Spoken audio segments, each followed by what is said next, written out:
Mbote bandeko nyonso partout dans le monde entier. Yabino ndeko président René Azaliko pesa bino mbote ya isengo Azaliko souhaiter bino aussi un bon week-end. Lelo tozali na deux problèmes. Il faut te le bela na émission na biso. Et le kaliboso tozali ko le bela rapprochement ya M. Fayulu et M. Kabila Nadio Oyo bandime comme maintenant officiel. Problème Yami Balé, ezali le projet de 145 territoires au chef de l'État a outil Lelo Kopé Salamaboko Yaba députés provinciaux pour que Balande Lango de plus près. Fati n'abandonne pas, Fati ne recule pas. Toye peut expliquer bino comment reçu ya Fati avant fin ya mandat et puis comment Koko débuté deuxième mandat en montée.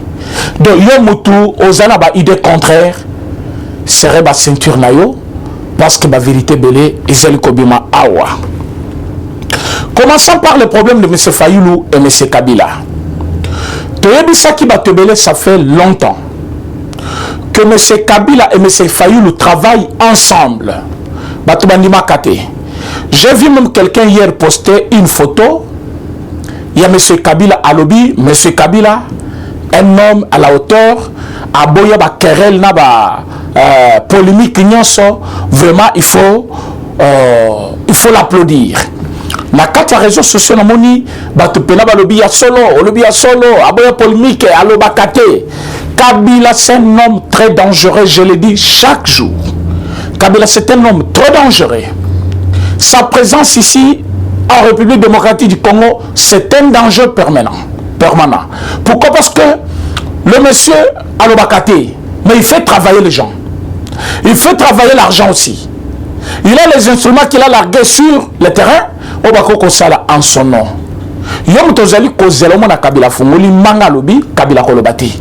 Kabila Koloba, par le biais de sa femme, oh lelo a commis pe koloba na ebite son et si la base mususu a commis pe ko finga pour répondre batou a commis pe koloba gestion ya malamu. Je trouve très mal placé moi ça Kabila à la bonne gouvernance. Dans ce pays RDC, on ne pouvait pas parler de la bonne gouvernance parce que la bonne gouvernance veut dire la meilleure gestion de la chose publique. Et la meilleure gestion de la chose publique est qu'on se manifestait par la vie au quotidien de la population de ces pays-là. Est-ce que dans ce pays, pendant règne à M. Kabila, pendant plus de 18 ans, est-ce qu'il y avait une vie meilleure pour le peuple congolais? Non, zéro. Pourquoi aujourd'hui, M. Kabila, après moi si nako ko prétendre que bakosala musala moko malamu soki bazongi na pouvoir ou soit il faut inventer gestion na bango ndena moni batebele bakomi ko zonga pe bazo biso non au moins avec hier tozaki moi bien donc biso tozaki na lola bino ne besoin na mabele ou soit parce que biso pe tozaki na opposition à 100 francs ils ont peu difficile. Il faut qu'on vous dise vrai que même dans cette opposition là batumuso bazaki pe contre UDPS mais bazaki ko vivre bien te na ndenge Kabila. Alors, Lelo, qu'est-ce que vous allez dire? Que je suis un Kabila et commissaire parce qu'il est parti. Alors, il faut dire à cette femme-là que je suis un mobile naïe du fait que Zaki Mabé, du fait que Batbalalan Zala, du fait que dollar et Zaki Komata sans stop, Lelo, toujours que 3 ans, dollar est stable. Et Mataki à un moment, mais nous avons stabilisé le taux de dollar. Aujourd'hui au Congo, il y a de quoi se féliciter. Il y a de quoi se féliciter. On ne peut pas parler toujours de l'échec, on ne peut pas parler d'autres choses sans regarder sur le point où la positivité fait le bas.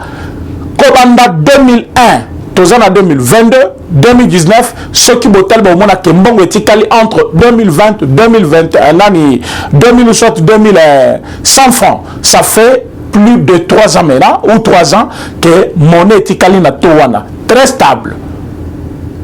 Très stable, pendant 3 ans. Et bon, tout l'économiste, tout pour mon éthique stable pendant 2 ans, 3 ans comme ça, il y a eu quel effort fournir, il y a eu quelle politique utilisée pour que mon économie comme stable.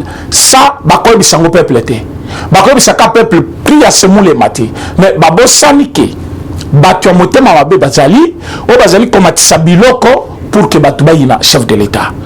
Pourquoi batuba biloko? Est-ce que dollar est mati? est-ce que billet d'avion mati te, est-ce que banani bachel bango impo ya sikate siko biloko ngo mata par rapport yanine mauvaise foi. Alors madame le Olive Lembe a koki ko comprendre que tant ya mobali na ye et c'est là qui déjà en tant que une femme riche parce qu'elle a moyen au mobali na ye apprécier a koki ko fan de la mbongo na ye ko développer business susu moyen ya ko servir batu na Congo ezaka ka kozonga na pouvoir te. Quand on a une entreprise à mine d'une façon légale, pourquoi tant que vous na pouvoir, vous avez une entreprise, il y a le coutana bongo ya l'État.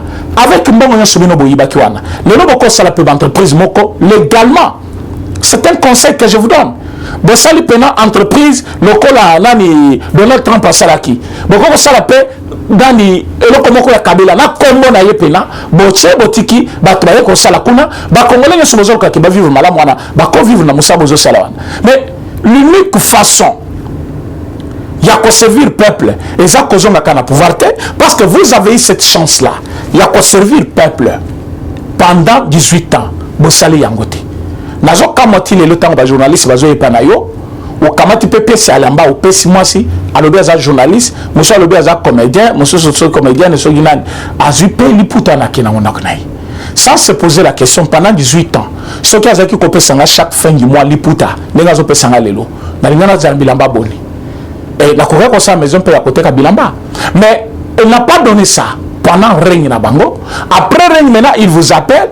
Il vous donne ça sous forme d'une dette morale, bon, comme à corrompu et panaye, moyen scobo le bamabenaye et zalaté. Voilà pourquoi nous avons la bouche libre pour parler de tout ce qui les concerne, parce que nous avons été. Nous avons tenté. Ata ben singa na okendete parce que vous avez pas fallu. Pour ça ben singa yi, même ma yi akomela oyu, na komela ngote. Alors et pas na ko sanen. Mais vous allez là-bas pour être corrompu et rentrer, tenir un discourtois envers le chef de l'État. Ce n'est pas normal. Ce n'est pas normal. Mais Batouana, Bazakina Bino pendant 18 ans, Bapesi Bino Bilo Konyon Swanate. Alors, Lelo, Bamonique, comme Fayoul devient de plus en plus faible, parce que Fayoulou, Bakaboni na Muzitu. Fayoulou na Muzitu, Boyo Kanezali se soutient. Fayoulou na Muzitu, Bazali Kolek Sabato na Bango comme si bas ensemble. Mais Bazali Kowe la Mbongo na Katiwana, Bambongo Bazali Kouta de gauche à droite, ou Bazali Kotina Bango na Batu, ou Balina ko déstabiliser Congo. Maintenant, plus Mbongo Bazali Koya, Boyo Kanezali entre ces deux personnes-là, Bazali Koluka force pas Kabila, ou la communauté fournisseur na Bango. Babosani que peuple a salobaki yango, que M. Fayoulou travaille pour Kabila, Wana, Batmo Kote Banimela Kibisota entre le Bakayango. Maintenant, qu'est-ce qu'ils ont fait? Nadio na bango, bamoni que l'église catholique c'est comme si Azali Kozonga. Yango boni ba mwasi ya Kabila liboso, mbongo siko ya Katumbi. Bola na makamna lo benda. Na bino bien, soki bolandeli yango de plus près. Boko comprendre makambo président Bahati Lukwebo alobaki lobi après conseil des ministres parce que akutana kina ba député nyonso ya union sacrée, ba député wana a exhorté bango ba garder ligne de conduite normale. Mbongo o bato bazali koyela bango de gauche à droite et guetter bango te ba respecter réellement musala au peuple apprenez la bango. Mbongo ngezaki combien? 1 million de dollars. 1 million de dollars divisé par 500 députés, montignon sur combien? Vous faites les calculs dans vos maisons. Est-ce que Zambongo député pena koela aboma pena population mobimba pour pas sa pouvoir na monsieur Katumbi? C'est impossible. Mais Katumbi a envoyé cet argent pourquoi? Et Zalimbongo yaki pour que ba député bazala corrompu ba kotisa mobulu na kati ya parlement na sénat alors tant mobulu kokota Katumbi a profité loi chanye les kate. Mais la session on a dit que loi il faut les cas. Être de père et de mère, c'est une condition garantie aussi par la Constitution, mais d'une autre forme. Parce que Kounabalobi, il faut avoir la nationalité congolaise d'origine. Mais Tian vient ajouter, il dit il faut être de père et de mère. C'est le même article, mais qui est interprété de deux façons. Alors, pour avoir l'originalité de cette nationalité, il faut que vous ayez un papa ou un congolais, maman zali congolaise, zali net quoi ajouter la disposition on a une valeur. Voilà pourquoi Noël Tchani tient à ce que Lowana Elika. Mais le président Bassouki a accepté cette fois-ci pour que va examiner Lowana Katundi s'est enflammé à Zumbongo à Tindiki pour que Batunaye Baya Baya corrompre na Kishasa. Alors, bon, comment on a que Dieu na bango Bazali ko travailler en silence. Le Rolanda qui mutuna bango ce qui Eliezer Bishop prophète Élisée ce qui prophète Élisée na niveau ya Afrique du Sud. Tellement bakosa qui lui a mis chef de l'État. Il avait du mal à expliquer retour à chef Nenga Azongia. Non, Azongi, Aza très faible. Mais Moutazongi très faible. Azongi jeudi, vendredi, c'est le conseil des ministres. Maintenant, même là, aujourd'hui, samedi, Théoti Naye, la ouverture du séminaire, il y a des députés provinciaux. Une première. Donc, côté deuxième sujet, le chef de l'État Koutani n'a pas députés provinciaux pour l'année. Le chef de l'État Koutani n'a pas députés provinciaux parce que développement des 145 territoires et le développement il y a RDC. Quels sont les éléments moteurs du développement au niveau de nos 145 territoires? Dans le projet où il y a 145 territoires, il développer plus l'agriculture là-bas, territoire où il y a un peu de bamboka.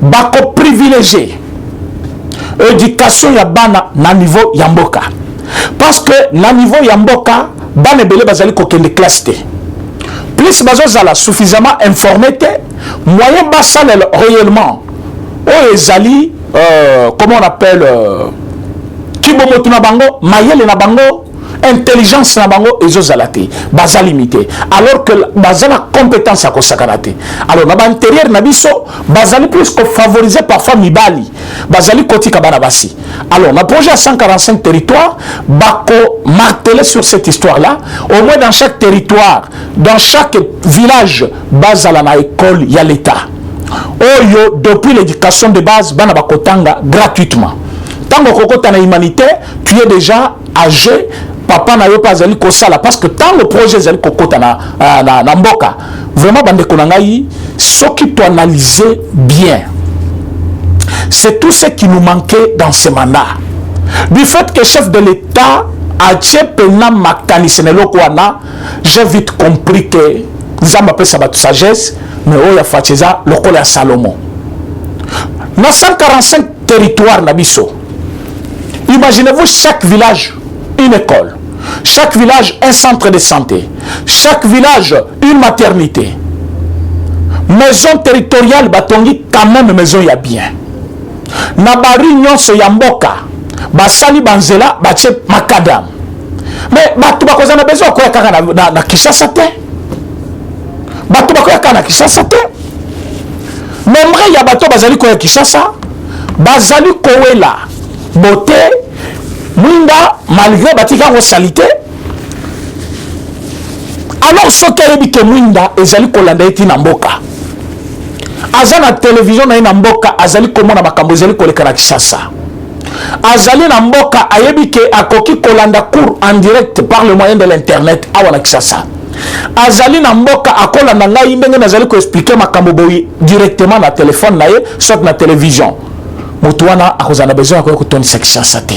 Batu nyonso ba trouver misala, ça va créer même de l'emploi au niveau de l'intérieur. Dans projet à 145 territoires, il faut pas développer système ya industrialisation mais na niveau ya mboka. Mboka na biso tokoki export tokozoba nani comment on appelle indika na mboka te eyawa po ba ko sala mafuta. Tokoki kozwa te bambila na biso kuna po ba kosala mafuta mbila awa pe tokoki kokamata te masango na biso kuna po ba kosala semoule awa dans chaque territoire dans chaque village et dans chaque province bakoki kosala usine Songolo Pakala société Songolo Pakala ya l'état et ezali ko produire selon revenu ya place wana toke par exemple la province orientale toza na besoin ya kokamata lisu biloko ya kuna eya na maite ezwata ebele tokosala biloko wana à partir ya province orientale toke par exemple nzela na biso ti Congo central ba orange nyonso eza kuna tokobuka ba orange wana tosali baji na biso ole tomelaka baji ya baindien na bachinois tokokamata mabanga na biso ya cher oyo tozali kotimbola na Kasai toteki yango na prix moko ya malamu sans se déplacer du Kasai vers Kinshasa. Mabanga wana pe zuitalo awa na Kinshasa ekei poto mboka na biso tomba. C'est comme ça qu'on va construire le pays. Mais tant qu'au village l'argent ne circule pas. Je suis allé au village à Otosalaki tourné à Grand Kasai. Je suis allé au village Katende, on commence à embotter. Mais il faut voir, les gens souffrent. Quand vous donnez à quelqu'un 5 000 francs pour lui, c'est beaucoup. C'est beaucoup. Quelqu'un vous dit merci, et puis infiniment. Pour l'année, parce que 5 000 on a. Bango na basomaka biloko akoliate. Et ça passe au mamongwa, moi savant. Baza déjà na masango na bango, baza déjà na batembeli na bango, baza déjà na banunda na bango, baza déjà na biloko na bango. Mais comment batwana baza na biloko nyonso wana? Bazali parfois kozala na vie nani santé médiocre. Bazoli yango lolenge nini? Basosia kango na biloko nini? Comment bakoki kosala pour que bazala na nzoto ya malamu? Baza na banguba na bango, baza na biloko na bango. Mais est-ce que bazote kango na prix nini? Parce que azali biloko nyonso wana mais tant azali kokanisa comment atangisa mwana na ye azali kokanisa comment so mwana azwi maladie akoki kokende na hôpital mutu na ye ezali kobeta moya tika na santé ya malamu ezate parce que basusi ezali koleka alors que biloko akolia ezali mais mbongo ezali kocirculer te. Alors pour que mbongo circuler na village il faut projet il y a 145 territoires tout développer yango. Le développement commence par l'agriculture et l'industrialisation de nos cités. Okoki jamais kochaka kaminda itikali minda mutokofana na minda wana nanzala te. Quand mutafani na minda il faut libumu na ye etonda. Quand mutafani ajoute la télévision, c'est une distraction par exemple. Akoki pe ko s'informer dans le journal, akoki ko landa théâtre, akoki ko landa par exemple enseignement quelconque. Oui, mais so libumu e boy pene boy okotala biloko nyonso na te. Alors, agriculture na mboka na biso ezali domaine mo lelo soki tobengisi kaka 5 garçons ya mboka na biso totuni bango ministre ya finance nani bango nyonso bako citer Nicolas Kazadi. Mais so tuni bango ministre ya agriculture comme na yenani bayebi ete. So tuni bango ministre ya sport nani bayebi ministre ya sport. So tuni bango comme premier ministre nani bayebi. Mais ministre ya pêche et élevage bayebi te. Agriculture bayebi te. Mais surtout mango comme en général inspecteur provincial comme on est là bakotangilo Sylvano Kasongo pour nani bazali koye baba wana. Mais le fondement parce que tout ce qu'on cherche totanga récitation moko na classe babenga kango comment on appelle en Tchouba on appelle ça Tidima. Tout ce que nous faisons aux alliés enseignants, aux alliés maîtres avocats, aux alliés politiciens, mbongo nyonso ekokende pas agriculteur. Parce que yé azali kolisa yo. Nyonso zanango besoin okokuta mwe panayi. Pona nini? Parce que lelo okosala vina yo malonga omelima yi okekuna mais suka na poko ifolia. Polia na Congo toyebi ke aliment na biso ya base. Toyebi yango. Okoluka madesu, okoluka loso, okoluka fufu, okoluka masango ya malamu, okoluka quand ozali koluka biloko wana ezali biloko biso moko toza capable ya ko cultiver. Madesu ezali ko uta Goma pour atteindre Kinshasa. Est-ce que quand on a cherché partout dans nos provinces, il n'y a que Goma qui peut produire madesu à malamu? C'est parce que les études sont mis parfois malamouté. Goma koki ko produire en une grande quantité, mais il suffit de pour la colisse à Congo Mobimba. Donc il faut aussi essayer cette culture place Moussous. Culture on est occupé koto ça. Beaucoup moins kembo ke kozala na biloko kolia ebele. Mais qui parle de ça? Personne. Alors le chef de l'État aujourd'hui a bengi saki batunyo soto bengi na kombo ya ba députés provinciaux. Parce que les députés provinciaux, bazali na mukunda ya kolandela ba ministres provinciaux. Les ministres provinciaux à leur tour, bazana un compte à rendre à cette population de la place. D'où il faut Moutou, Asala Moussala comme il se doit, plus Bazali bien contrôlé, plus Bazali Kosala Moussala Malam, vous verrez que Makamouzel Kotamboula bien et pépélé. Activité ou tu Kosala Yamakasi avec les nationaux, c'est ça. Pour activité à Salaki Lobby, exact conseil des ministres, ou il y a qui lobby, Azalaki américain, ou Bayaki, qu'on remercie pour la paix. Pour la paix. Alors, non, état de siège de ça de l'autre côté. Quelqu'un prononce bien dans sa bouche que état de siège de ça de l'autre côté. C'est du gâchis. Du gâchis. Alors que Azali Kota Lanaba, Mikiri Apoto, façon Bazali Kokima guerre. Et biso, to koma ki pena pene, ya connaître guerre na mboka na biso. Parce que Rwanda avait déjà infiltré le Congo à plus haut niveau avec Kadeko, ADF, à mélanger le groupe rebelle, Congolais na kati, Angolais na kati, Rwandais na kati, Burundais na kati, mélange wana, envahir l'Est de la République. Mais le chef de l'État a lutté jusqu'à ce que nous avons mis ces gens-là en déroute. Aujourd'hui, personne ne parle plus de Kagame. Mouzit qui avait dit que chef président Nabino Aza Kagame, Yemoko allumé sur le terrain. Fayou Lalobaki, non, Kagame c'est votre puissance. A Bossan que Yemoko Bengakaye pour accomplir ses pouvoirs en 2019. Mais regardez aujourd'hui, avec clairvoyance, détermination à chef de l'État, il a mis l'état de siège dans ces deux provinces et Kimia et Zali Kozonga Malembe Malembe. Quand je vois Oyo, Mukwege a Kokolobate parce que Mukwege, c'est parmi les gens, Oyo, guerre à la République et PC pénal renommé. Oui, on dirait contre hier, on dirait dans l'Inga Magamosala Kate, je n'ai rien contre lui. À quelque chose, malheur est bon pour la Mukwege. Lui, guerre est profité naïe. Lui, les Congolais profité naïe. Viol à maman est profité naïe. Basalaye, prix Nobel, sous base de quoi? Réparateur de corps de femmes. Bafam wana babukana quitté. C'était des femmes violées. Il réparait ces femmes-là avec quel moyen? Il avait eu ce financement là où? Mais après avoir réparé ces femmes-là, ce qui a été applaudi par nous tous, quelle était sa lecture vis-à-vis de la politique de M. Kabila? Au lieu qu'il soit contre lui, à comment qu'il peut traiter Naye, Mazali Koko Sabato, mon discours, il faut garder Naye, je suis en danger. Un Américain qui côté dans la Mosino Balobi, tu es en danger par rapport à qui?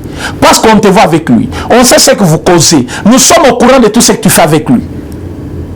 C'est comme ça que le monsieur va sentir que ma plan d'union se yébani. Il va se mettre un peu à l'écart. Mais comme une ambition il y a causé la candidat président, le Loyowana a connu peu répondre à chef de l'État. A connu que le chef de l'État. Mais il a réparé les femmes violées seulement à l'Est de la République.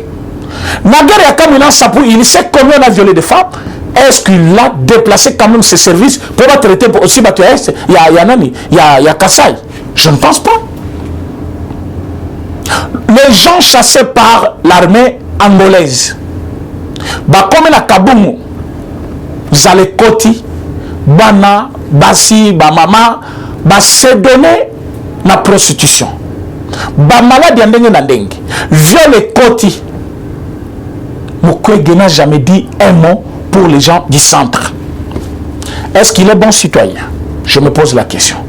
S'il est un bon citoyen, pourquoi il n'y a que là où c'est chez lui qui l'intéresse? Alors, si ce n'est pas un problème, parce que chacun peut se soucier de chez lui, ça ne pose pas de problème. Mais il faut qu'il reste dans ses limites. Parce que quand il commence à parler du chef de l'État, quand il commence à tutoyer le chef de l'État, quand il commence parfois à regarder d'un œil très critique envers le chef de l'État, à Bossani Keye, à quoi le chef de l'État côté parce que Kop n'a le chef de l'État Bomi Yango. Kop Yamukwege et Koufi. Kop peuple n'a qui réparation des corps de femmes. Alors qu'aujourd'hui, les femmes violées ne peuvent pas atteindre le nombre qu'il avait toujours reçu dans son hôpital pour traiter Bango. Comment Kolingayo? C'est comme Bokechu. Bokechu alinga ki kaka batwa ki nakapoto bazwa mukanda na kombo ya UDPS. Comme ça, tant baza ba réfugiés, Bango va profiter de la résistance, la Bango comme ba combattant. Maintenant, quand ils trouvent que combattant est aussi là, parce que ici Bango, le dictateur Kabila était chassé. Vous allez fuir encore le Congo comment parce qu'il n'y a plus la dictature. Marche, ils allaient autoriser. Vous allez poursuivre le politique. Somme ou Akimi Loba Akimi affaire judiciaire. Il a un problème avec la justice. Akimi na accueilli, Moutouabongo Akolobaki Akimi. Mais les autres ici, Bakoki Mani. Alors, moi, je suis Kangunda Ezati. Moi, je suis Kolobaki. Non, voilà.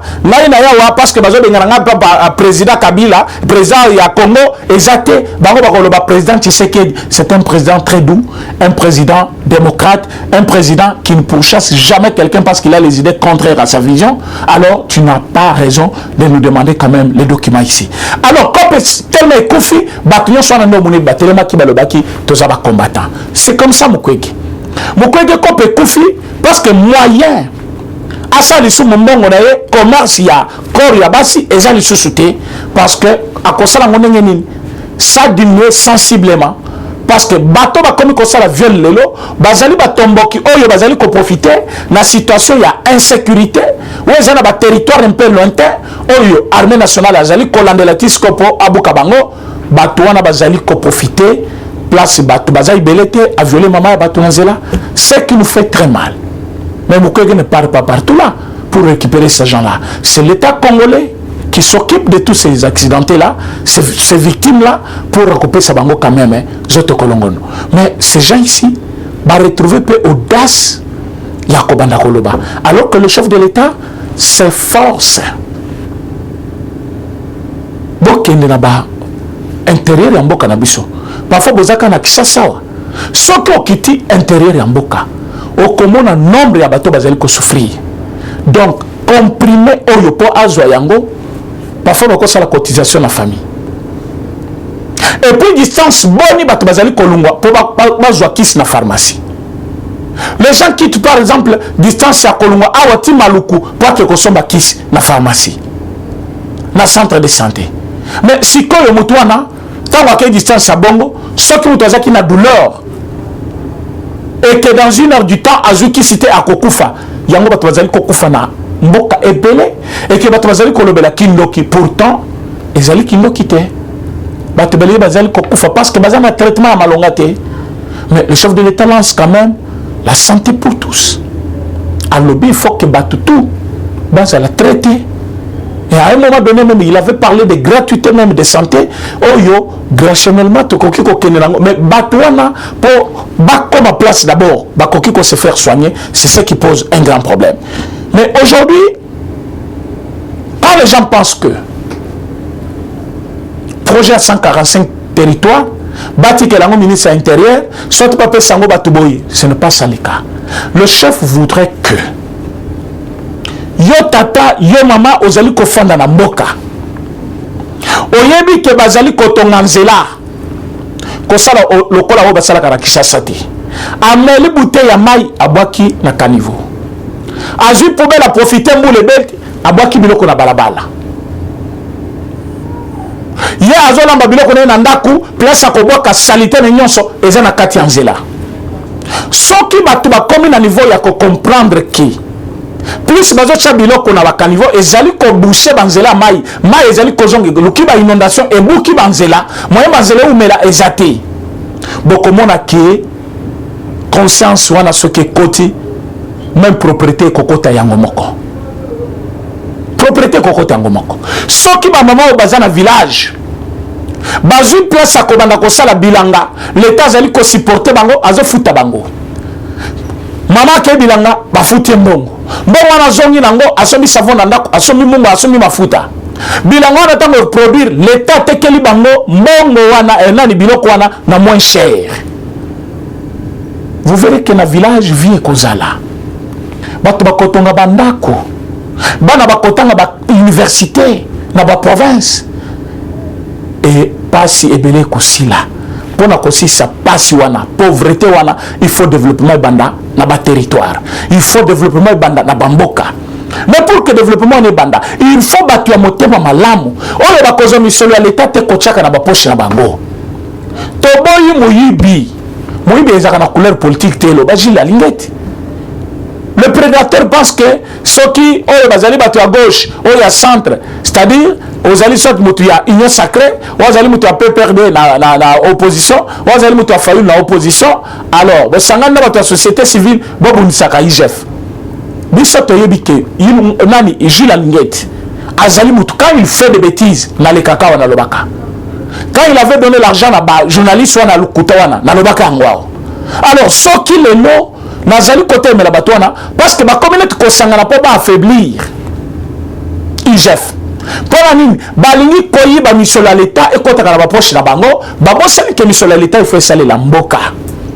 Alors na ba village na biso soki bato bazali intègre mongo ya sima basombi sima mongo il faut ko futa pour na babanga bobendi mabanga bokomona ke musale kosale manoki et kosi la penoki et ceux qui musale sili ezali pour la satisfaction ya peuple au bazali ko vivre na bamboka.